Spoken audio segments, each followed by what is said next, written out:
ইরানে যুক্তরাষ্ট্র ও ইসরায়েলের হামলার পর মধ্যপ্রাচ্যে তৈরি হয়েছে যুদ্ধাবস্থা, আর এর প্রভাব পড়তে শুরু করেছে ক্রীড়াঙ্গনেও। ফুটবল, ক্রিকেট সহ একাধিক টুর্নামেন্টের সূচি এখন ওলটপালট। বিশ্ব ক্রিকেটের নিয়ন্ত্রক সংস্থা আইসিসি জানিয়েছে তারা পরিস্থিতি নিবিড়ভাবে পর্যবেক্ষণ করছে। ভারত ও শ্রীলঙ্কার চলমান টি-20 বিশ্বকাপ সরাসরি প্রভাবিত না হলেও গালফ অঞ্চলের বিমান চলাচল বন্ধ হয়ে যাওয়ায় খেলোয়াড় ও কর্মকর্তাদের ভ্রমণ নিয়ে তৈরি হয়েছে অনিশ্চয়তা।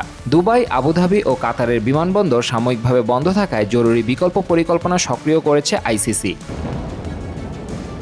এরই মধ্যে আবুধাবিতে ইংল্যান্ড লায়ন্স ও পাকিস্তান শাহিনসের ম্যাচ বাতিল হয়েছে। দুবাইয়ে আটকা পড়েছেন দুই দলের সদস্যরা। ইংল্যান্ডের ক্রিকেটার জনি বেয়ারস্টো সামাজিক মাধ্যমে নিরাপদে দেশে ফেরার আহ্বান জানিয়েছেন।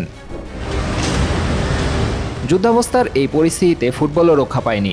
মধ্যপ্রাচ্যে অনুষ্ঠিতব্য এএফসি চ্যাম্পিয়ন্স লিগের একাধিক ম্যাচ স্থগিত করেছে। একই সঙ্গে এএফসি চ্যাম্পিয়ন্স লিগ 2 ও চ্যালেঞ্জ লিগের সূচিও পিছিয়ে দেওয়া হয়েছে। এই প্রতিযোগিতায় ক্রিশ্চিয়ানো রোনালদোর ক্লাব আল নাসেরের ম্যাচও রয়েছে।